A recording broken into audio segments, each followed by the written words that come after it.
we recommend listening to the CW Pod with a glass of Steeple Ridge bourbon. Grown, distilled, well-rested, and bottled in Erling, Iowa. Now from the Channel Seed Studios, this is the CW Pod, fueled by Steeple Ridge.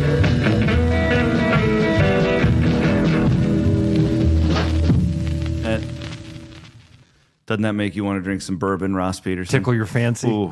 Yeah. Welcome to CW Pod. Scratches me where I itch, that Steeple Ridge does. The reunion episode. How are you, brother? Oh, I'm so good now. So we only have like 45 minutes today, but we used to spend like 4 hours a day together. Yeah. 3 hours live. We could do this in our sleep. Yep. And we would spend about an hour. I mean, you know, we went through this a lot on the show, but about 9 a.m. or so, you'd send me a message and we'd usually communicate, kind of make a plan for the day, vent about our lives to each other. Did a lot of that. Yeah. Did a lot of that over the years. Happy for Steeple Ridge to come on as a sponsor. Yes. Brand new. This is their first episode on board. You've worked with a couple of different, that's my favorite whiskey It's in very Iowa. good. And I take that with me when I go like up to Wisconsin and I want to impress my Uncle Bob. We all have an Uncle Bob. I had a Grandpa Bob. That's right. You had Grandpa Bob. I had Uncle, but everybody's got an uncle or Grandpa Somebody's Bob. related to you named Bob. Yeah, right. In the older generation. And Uncle Bob is a certified genius and a certified one? And he's an absolute genius. Mensa? And he is a whiskey connoisseur. Oh. So he's hard to impress, really hard to impress. I made my grandma's frozen old-fashioned recipe. So his mom's frozen old-fashioned recipe. And I thought, I'm going to blow away Uncle Bob. Yeah. I'm going to present this to him. He's going to go, this tastes like home. Tastes like shit. He tasted it and he went, it's a nice try. Thanks, Uncle Bob. Uncle Bob. But he loved Steeple Ridge. When I took It's that up, very good. Yeah. So I'm excited. So this is their first episode sponsoring us, and I haven't had this sweet mash rye. My palate's changed a little bit since you and me have been doing the show. I'm really into the rye stuff right now. Yeah. A little bit. Yeah. It seems like that's kind of the evolution of a whiskey drinker. Yeah. Yeah. So I'm fired up about that. So Steeple Ridge bourbon. So then next for you is the peated scotch, I believe. God, no. I can't do the tar. I just can't. You like that better than I do. I did. Yeah. You always like that. I cannot do the tar. I dive into the deep end of everything I do. You do, like with your freaking motor oil beer when it's 95 degrees out. That's another thing. I just don't do the beer nearly as much as I used to. Dude, that's one thing that's changed a lot for me. I am much more of a liquor drinker now than I was. I used to be a beer drinker and almost exclusively a beer drinker. And you would drink the darkest. Yeah, 20%, dude. Yeah. I would order beer based by the alcohol percentage. Yeah. And you would just sit there and I'd have like 4 beers in a setting and you'd just sip on the same one. And stumble out. Yeah. That's what you do. Where I'm drinking my like wheats, all that. We had a lot of good times at El Bait Shop during the show. I kind of wanted my theory here, and I haven't asked you this, is that you would be like a recurring guest on this show. Love to, buddy. I'd where love we to. can just and I think the audience would like it too. I wanted to have you on Cyhawk Week because we can talk about this more now. When we started our show at KXnO together, jeez, we've referenced this even on the show before, but I'm pretty sure they wanted like a first take. They did. Cyclone Hawkeye yelling at each other. Yep. That's absolutely what they wanted. Our program director at the time that all that transition was made, where they moved Heather to the mornings to be with Travis. They hired you and moved me to the afternoon. Our program director at the time was not Andrew Downs. Correct. He was not a Des Moines guy. So he was seeing radio on a much more national scale. He was an Indianapolis guy, right? Something like that. Big city. Yeah, a big city guy. An awesome guy. Mike was a fun dude. We loved him. I loved having him as a boss. Yep, we were glad to have him. But he had a whole different image for what radio in Des Moines should be than what radio in Des Moines is, or Central Iowa. And you and I both knew that it was going to be much more of us just coming in and having a conversation and being buddies. Yeah. Than us coming in and going, all right, Cyclones suck. Yeah. Hawkeyes suck. Oh, that Spencer Peters is a piece of shit, man. Like, we weren't going to do that. Well, and it's not our personality either. No.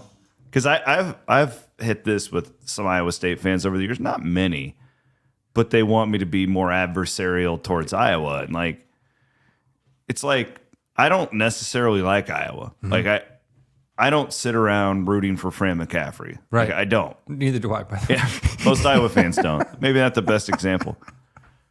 But I'm also like not going to just purposely antagonize our listeners who are Iowa fans. You know, and again, now and again we do. We have fun with it. We poke, we jab, especially this week. It seems like it's a little bit more fun. By the way, our punter is averaging more yards per punt than yours. Oh, you want a punter smack talk? I'm Seriously. just saying, You're we're gonna at bring this 53 yards per We were punt. having a You're great at 50. conversation, and Just now all of a saying. sudden you're just going to try to drag Tory Taylor? I'm just saying, I'm not dragging Tory Taylor. I'm talking up my guy, Tyler Perkins. This is the only This is how bad it is. I don't even know your punter's name. I have T-shirts with my punter's name on it. Only rivalry in the world where the guys shit talk about punters. There's no other thing like the Cyhawk Week. And then like there is an Iowa fan out there who heard me say that and their blood pressure spiked just a little bit. So back to the conversation about how we were supposed to be like first take stuff. Yeah. I think it was even that first year, Chris, that you and I were doing the show and we got to Cyhawk Week. You were always, and you still are. I'm so glad that you are with Hassel right now because that's what you deserve. You deserve somebody that can give it back to you as much as you give it. And I didn't care enough to like fire back at you. So you always kind of got free reign. So I got the same thing from Hawkeye fans. When you would take these little jabs at the Hawkeyes, and I wouldn't necessarily respond in kind. I mean, from time to time, we would have that fun. They would say you're not a big enough fan. Oh my gosh, dude, I got that all the time from people. Yeah. Like, dude, why do you let Williams do it? I'm like, why not? Because it's fun. That's why I let him do it, because it's funny and it's fun. And we also like had this understanding like that we were like, you couldn't see this on the radio. Like right now we're doing this, and if you wanted to watch it on YouTube, you can. Yeah. When we did that, we were smiling at each other. Exactly. It wasn't like, I'm pissed. Right. I'm here to make Ross mad about the Hawkeyes. You're the one that really got it through to me, too, that I'd never thought about it this way before, that we're all cheering for Laundry. Yeah. And that's especially true in college athletics, I think, because it's like these, especially now, right, with the portals, and these rosters are just constantly turning over. We really are. You're cheering for the Laundry, because if not, it's like, I mean, Iowa's had players transfer. Iowa State's had players transfer. We're still rooting for the schools, not these guys. Chris, I think another example of that happens with the conferences. Yeah. I'm blown away at how this is great. Yeah, people hold on to these conference affiliations and think that they mean something. You know, have people that will wave the Big Ten flag. Fly the W for the Big Ten. You gotta fly the W. USC with a big win over San Jose State. Congratulations. Good Big Ten victory. Big Ten W. Yeah, it's like, Jesus. Like Deion Sanders. Big Is Rutgers 12. still in my car? Am I For supposed, now. Okay, all right. Just let me know when I'm supposed to not cheer for Rutgers anymore. That was another theme of the show over the years. There was so much conference realignment that happened. Yeah. And we were really early in on this, that, hey, this Rutgers thing isn't going to work. And I'm telling you now, like my next prediction, I've gotten a lot wrong over the years. I got a lot right about that. You've got a lot right. I would say you've got more right with this conference realignment stuff than wrong. The next thing that's going to happen is they're going to like kick these guys out. Yeah. They're going to start, because they can't add any more teams. So now they make more money by kicking out Rutgers and kicking out Maryland. And, like the ACC or the SEC is going to be like, okay, Vanderbilt, it was a hell of a run. Yep. You're one of the charter members of our. And then it becomes a race from the bottom. You don't want to be the last guy, because basically relegation. Yeah. The thing that you nailed, Chris, that we were probably off on the timeline, is the two mega conference thing. Yeah. Which is now, it seems inevitable. Whether they're called Big Ten, SEC, I don't think they'll have those names anymore. I did hear an interesting thing about those names. Okay, that they have to hold on to those names. No matter how many teams the Big Ten has, they have to hold on to that name. No matter how many teams the Big 12 or the Pac-10 has, they have to retain those names just for trademark reasons. Yeah, and something about the entity too. So like the Pac-12, here's what's crazy. There's only like 2 schools left, right? Right. But those 2 schools own all of the naming rights and all of the stuff under Pac-12. Yeah.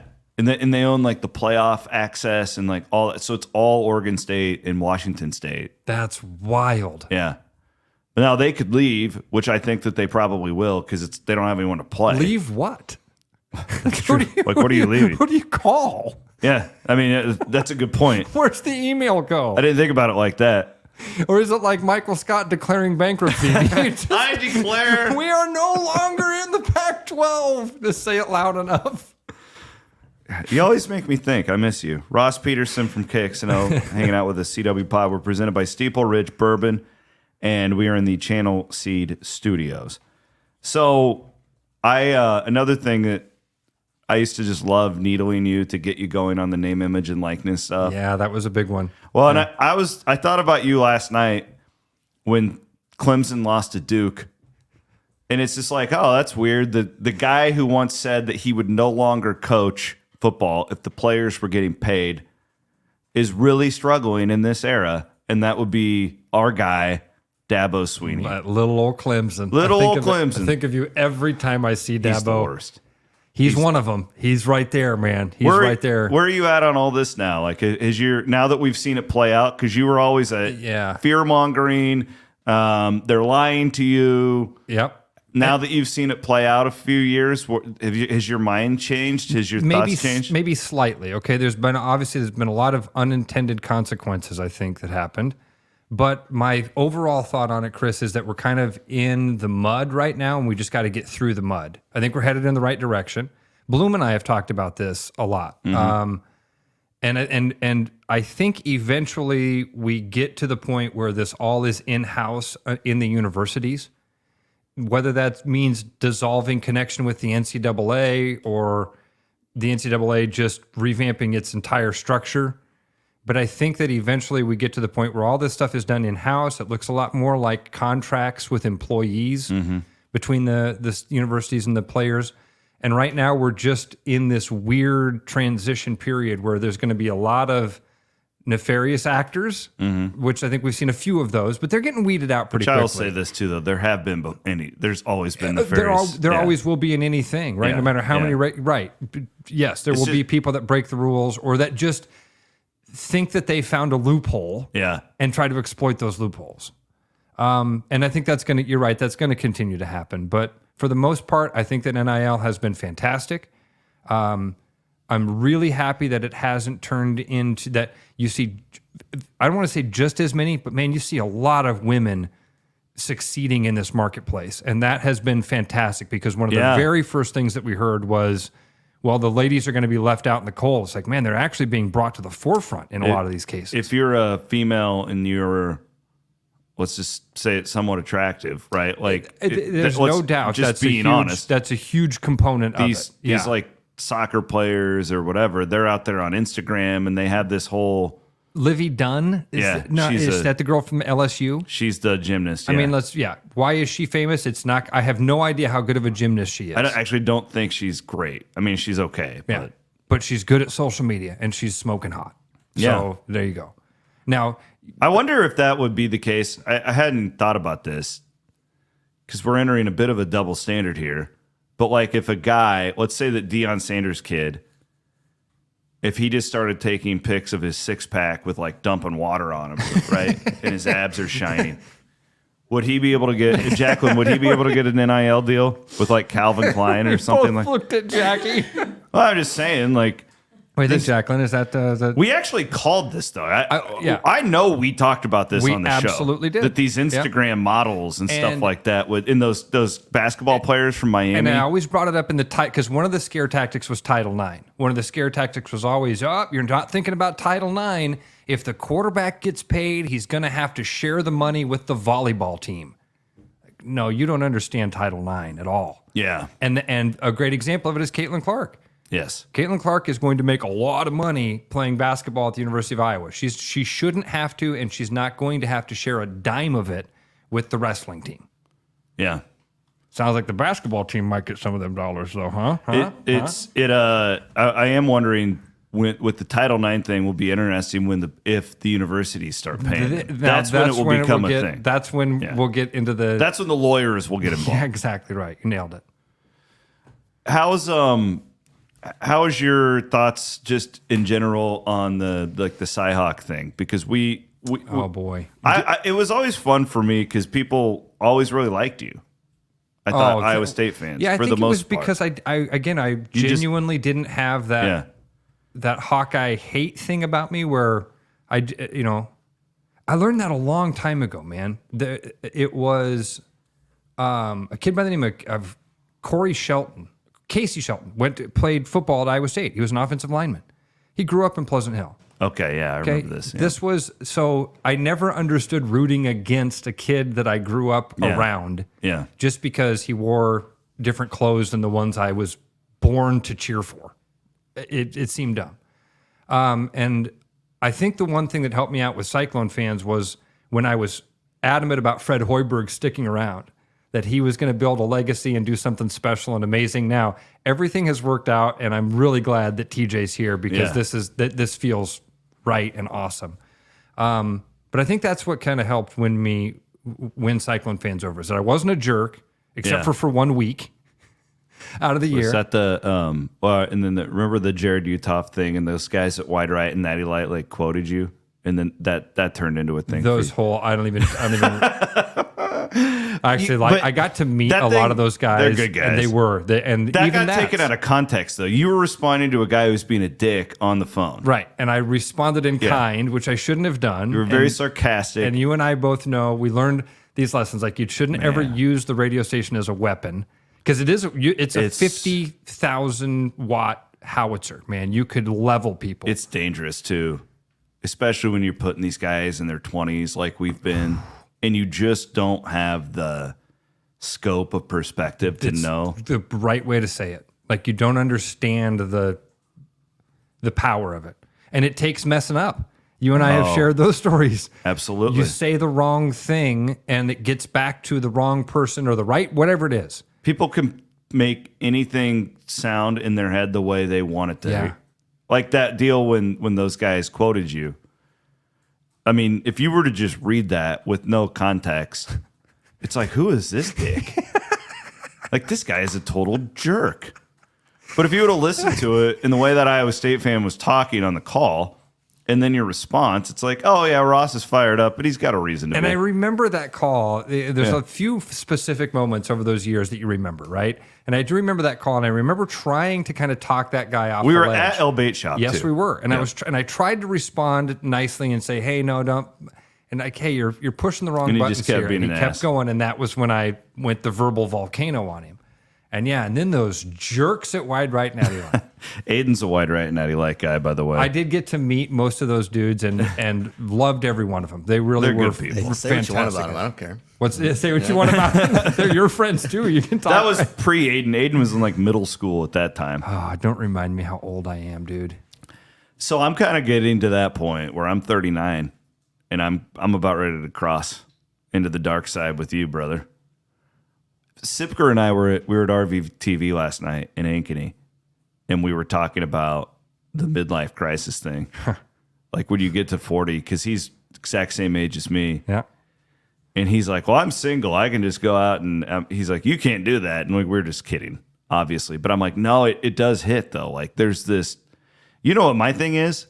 I look around at like the Sean Roberts and Aiden, and like, it's like, oh man, we're the like older guys now. Where we were the deal. puppies forever. Sean's older than he lets on. How old is he? I don't know. Older than he looks. He acts like he's 22. Well, that's a problem. That's actually a good thing. I mean that in a loving way. I was so glad that him and Heather took over our time slot. Here's what I will tell you, dude. Heather's a good one too. You think you feel like the old guy now, and you feel like the veteran. Wait till Murph hangs it up. Wait till Heather's gone. Wait till Travis retires. Mm-hmm. And then we are the old guys on the block. But I still think we've got a good 15 years before that happens. Unless we get canceled. Well, that's probably more likely. You're teetering on that line every day. Doing radio with Travis Justice just feels like a roller coaster every morning at 6 o'clock. Dude, you know me. It's just like doing this with you. Buy the ticket, Just take going the on a ride. roller coaster, yeah, man. We're going on a ride every day. Getting out on the tightrope. Let's go do it. I grew up idolizing him. He was my Keith Murphy. Isn't that wild? It is wild. He was my Keith Murphy. I watched his show. It was basically like Nebraska's. They're such sound different off. people, but I will tell you, both admirable in their own way. Yeah. Travis would hate for me to say that because Travis wants people to think the worst of him. Mm-hmm. He is a fantastic dad. He has sacrificed amazing for his children. And they're all fantastic kids. Like we should all hope Well, that our one- kids are as well adjusted as Travis's kids. The one son's a hell of a musician. Owen's doing well. Doing really well. Murph, people don't, we could talk as highly about Keith Murphy as we possibly could, and it's not high enough. I would agree. It's so weird. The more you get to know about that man, the more you love him, the more you admire him. He's one of the few people in my life that's the definition of admirable. I'm lucky that my dad is one of those guys. Mm-hmm. But Keith is just the more you meet him and you're around him and you watch him, you're like, man, when I grow up, I want to be like that guy. I wake up every day like hoping that I can impact somebody the way Keith has impacted me. And multiple I generally always live short of it. Chris, you know, like, multiple people. Like I saw Hassel put out a tweet the other day about he was about to get fired from TV 13. Did you see this tweet? yeah. Oh, yeah. Hassel's told that story before about how Keith gave him a pep talk. And Most of us have a moment like that. Mm-hmm. I was at Murph's house till about 3 o'clock in the morning recently, getting a pep talk, getting that life advice stuff. And it's so genuine and real. And I do I have love that man. one bone to pick with Murph here. Oh, Again, pick away. We're presented by Steeple Ridge Bourbon.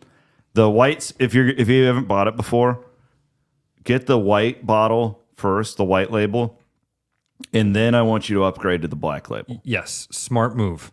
The white label is very smooth for more of like your novice, and it's very sweet. It's one of my all-time favorite whiskeys. The black label is if you have a little more experience. I took the black label up to Wisconsin, and it was the head turner. Oh yeah. So, but you're right. If you haven't had it yet, Yeah. the white bottle is a great way to start. The white bottle would be really good, like too, if you're making like old fashions and stuff. Exactly. If you're gonna do it straight or on the rocks, do the black.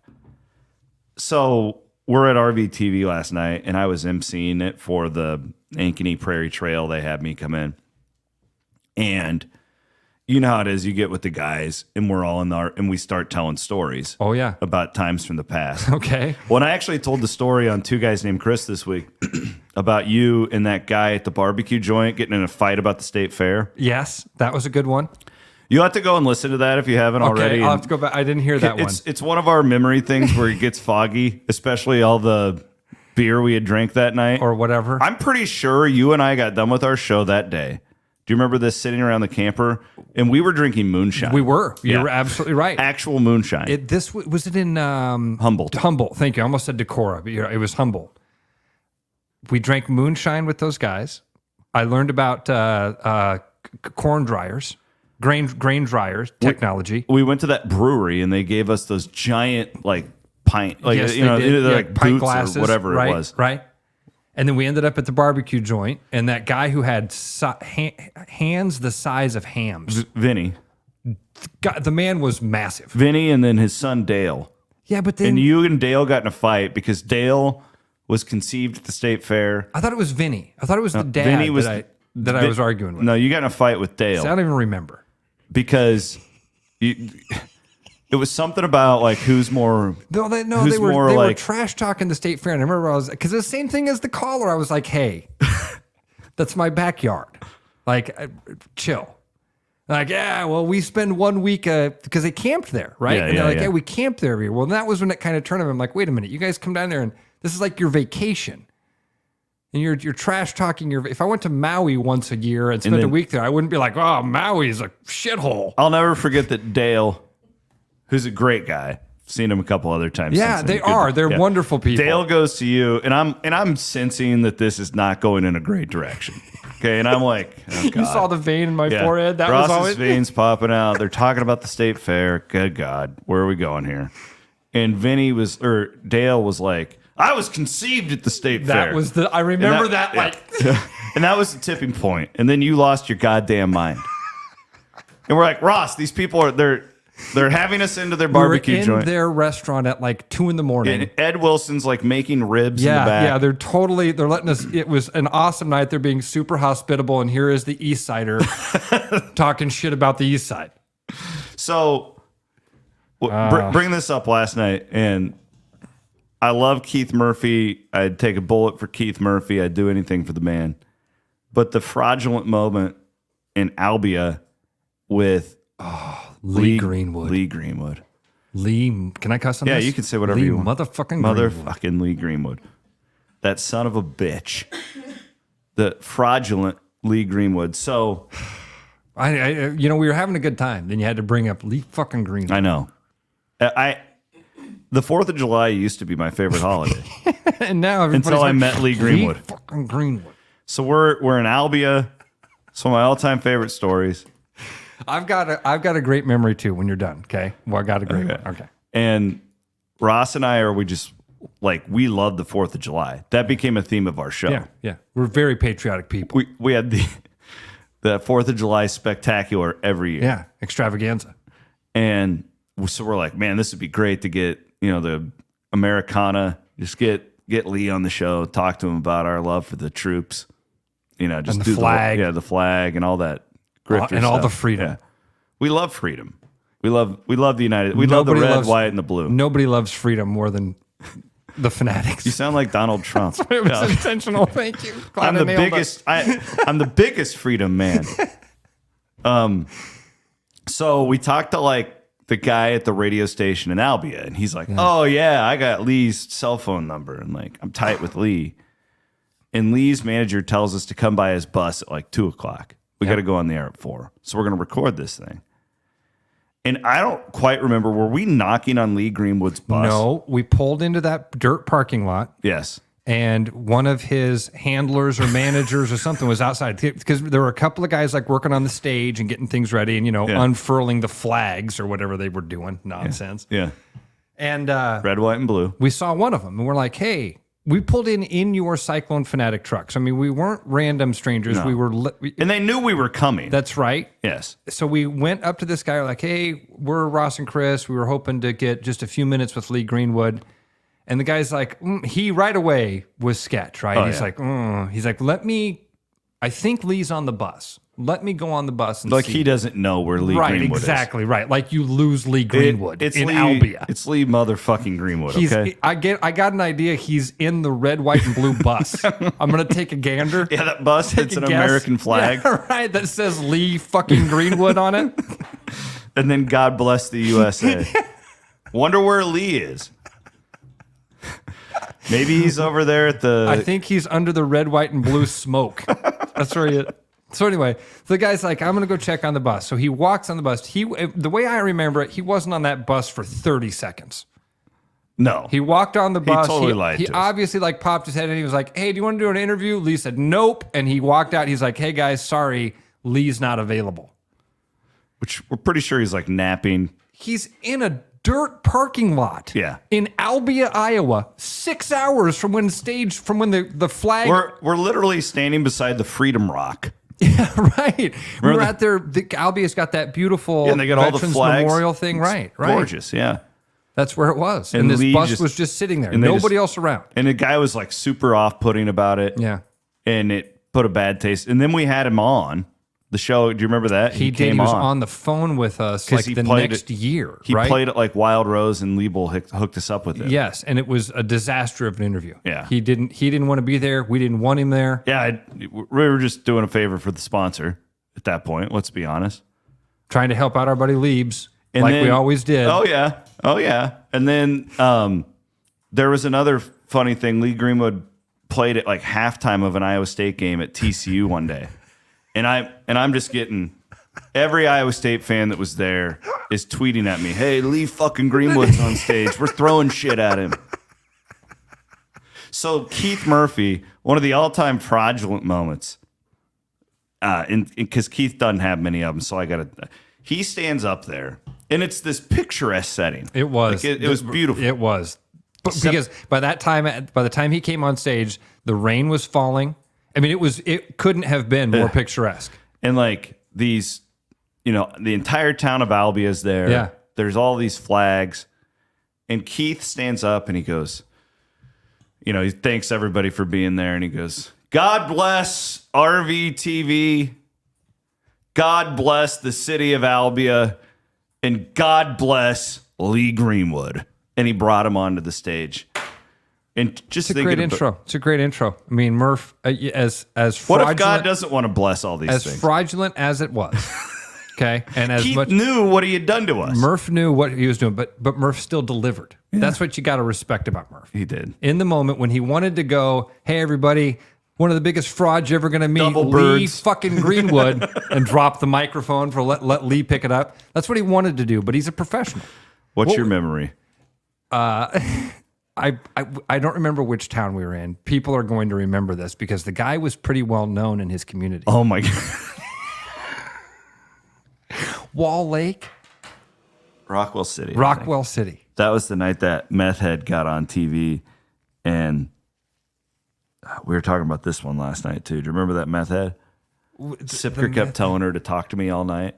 Oh, it was a lady? Yeah. Oh, I don't remember this. She got on the 10 o'clock news with Ed, and her brother was a Hawk fan who hated me and texted so she went on live TV and was like, Chris Williams is a pussy or something like that. I don't remember this. Oh, yeah.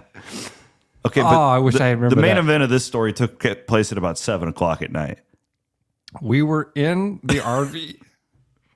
And again, we're kind of at this point, we're playing the role of that guy in Albia. We're in a way playing buffer for Murph and Ed because people are just bombarding them, right? So they need a few minutes of break, and so they come into the RV and they sit there. Well, even there, people come up and knock on the door. Yeah, they just walk in the RV. Yeah, and so it's really weird. The supporting crew, I guess, is what I always considered myself a part of, kind of play defense for them.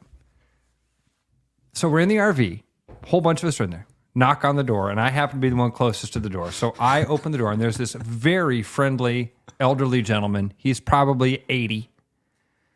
And he says, hey, I am looking for Keith Murphy. And I said, yeah, you bet, sir. I'll see if I said, we got a lot of folks in here. I'll see if he's here. What's your name? Wait a minute. You were playing the role of that Lee Greenwood That's what guy. I just said. Oh, I was playing the role of that guy in Albia. This is all, okay. Albia, okay, yeah. And he says, my name's Richard Balls. Now, again, it's about 7 o'clock, so you and I had been off the air for about an hour.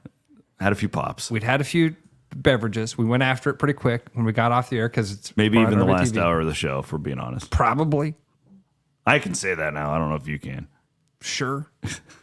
And I could not hold it together. His name is Dick Balls. This guy's name is Dick Balls. Yeah. And he's like a legend up there. Yeah, I didn't know at the time. Somebody will tweet at us, be like, "Oh yeah, Dick. Oh yeah, Richard Balls. Great he was guy. an amazing guy. We love Dick. He either was like an insurance agent or ran a car dealership. I mean, he was a really well known and well respected guy in the community. I didn't know that. I just heard, "Hi, I'm Dick Balls," and I turned into the RV. Luckily, I held it together long enough to shut the door. But I remember turning and going, "This guy's name is Dick Balls."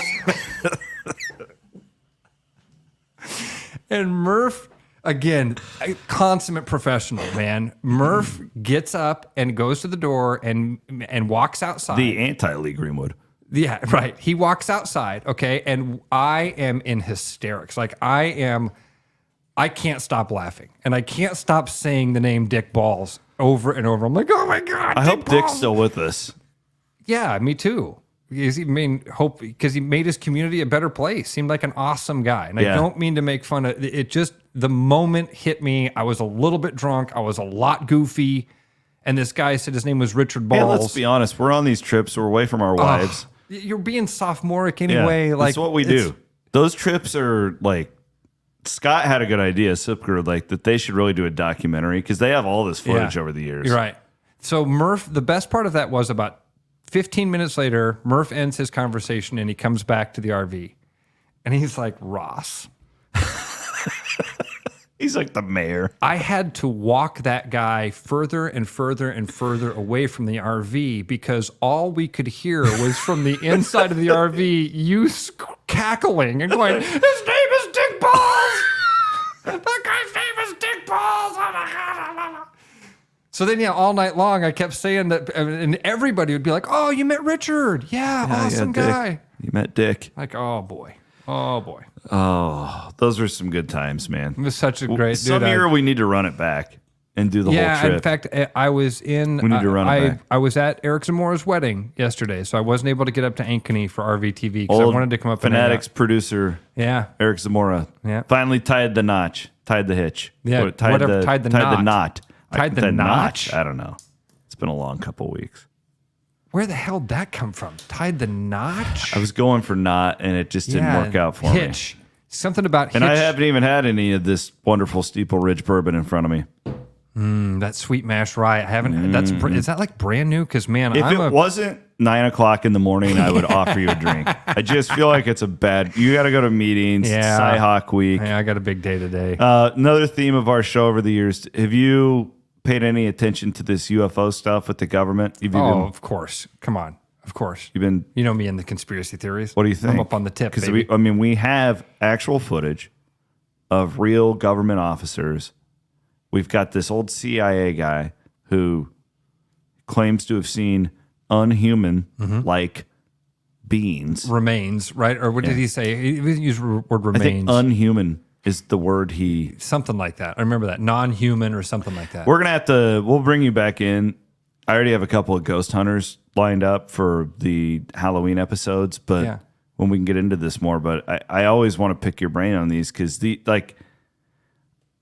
again, my theory here is a couple things. One, the Illuminati over years has used Hollywood to sensitize us to things. Yeah. That eventually or desensitize us. Yeah.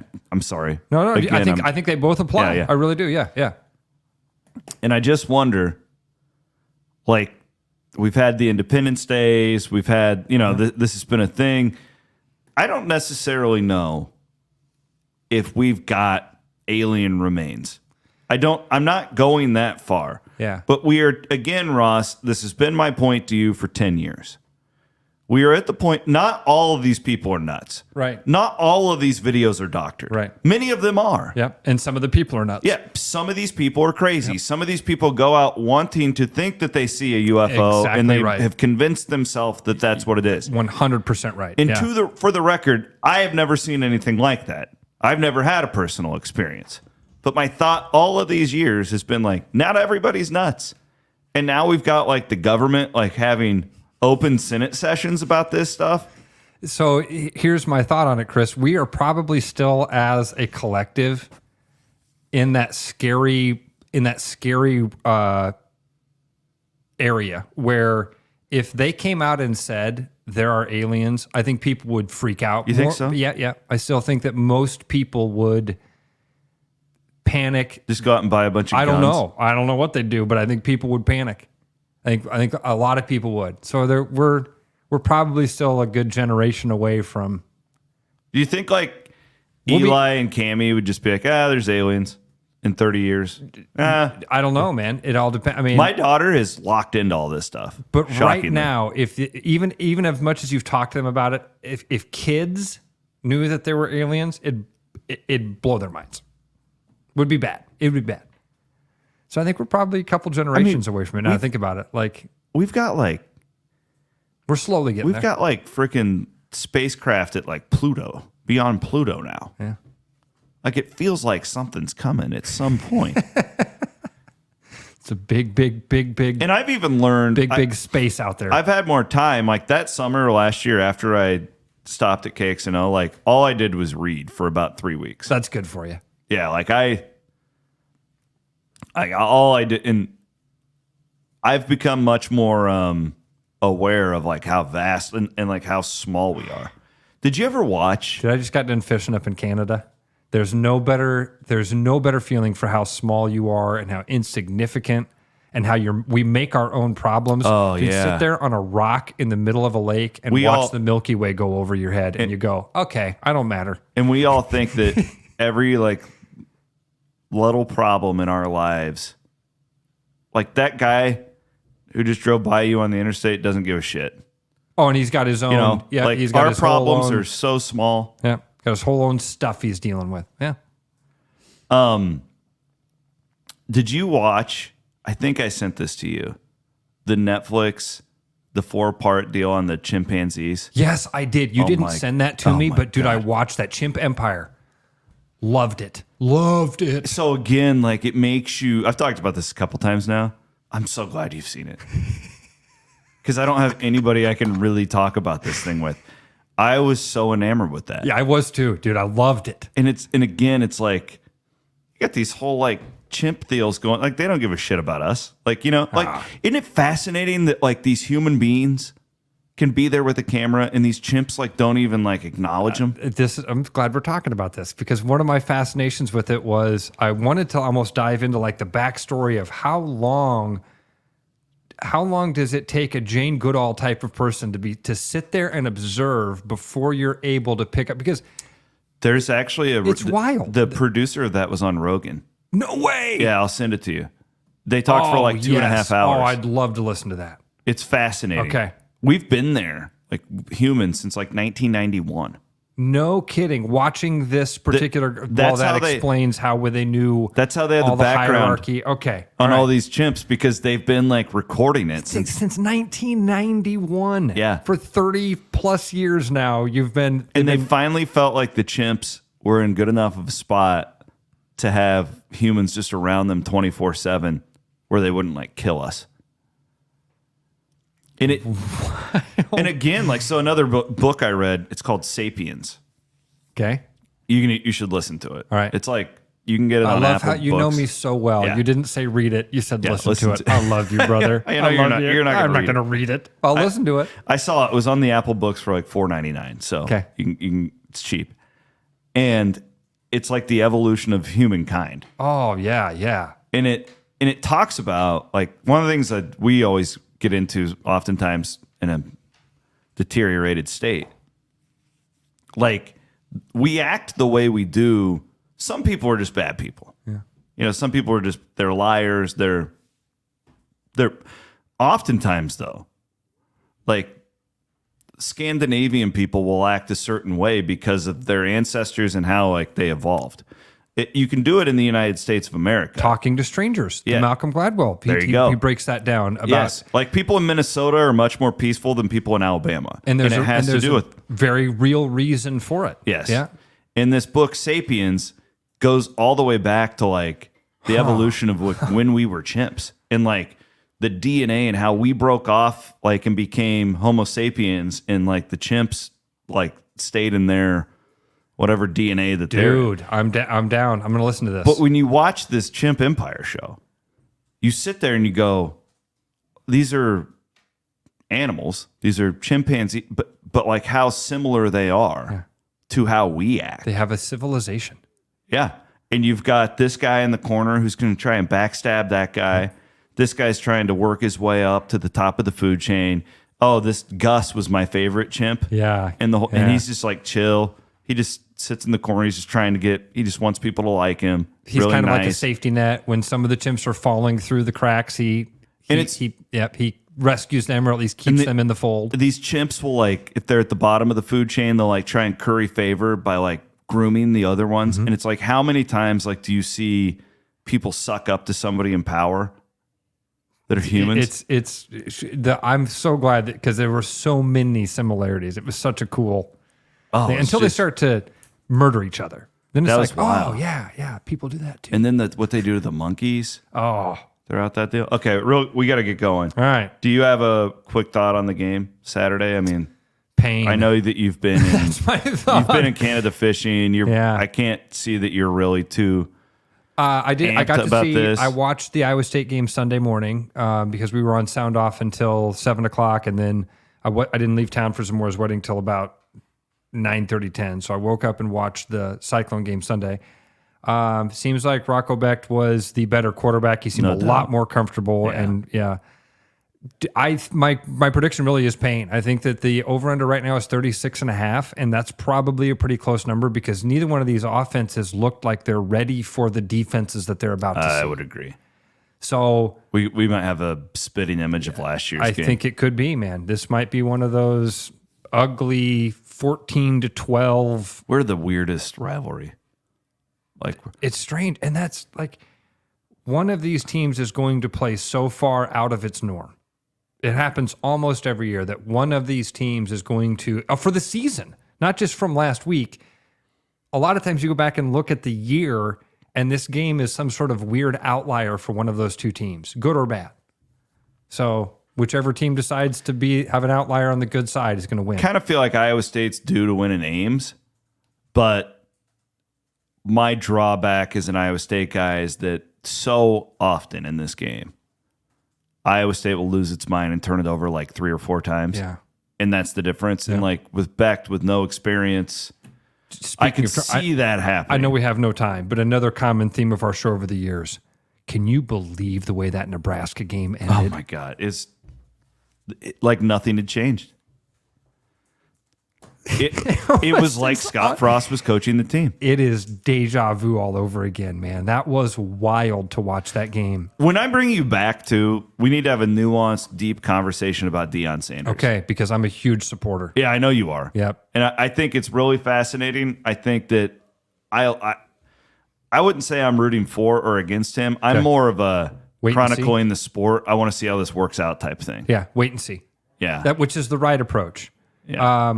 I had one of his Cowboys jerseys he's a Braves guy. Yeah, that's right. Yeah, that's why I liked him. That. He was my center fielder for a long time. So, by the way, best team in baseball. Oh, dude, they're so good. They're fun. Oh, man. They're not just good, they're fun. Cunha's the best Brave I've seen in my lifetime. That seems like a really, who's better than, like, honestly, you can do a fantasy draft, not fantasy draft. You're drafting a Braves team. Man, Chris, that's a really good. Think about that. That's really good, dude.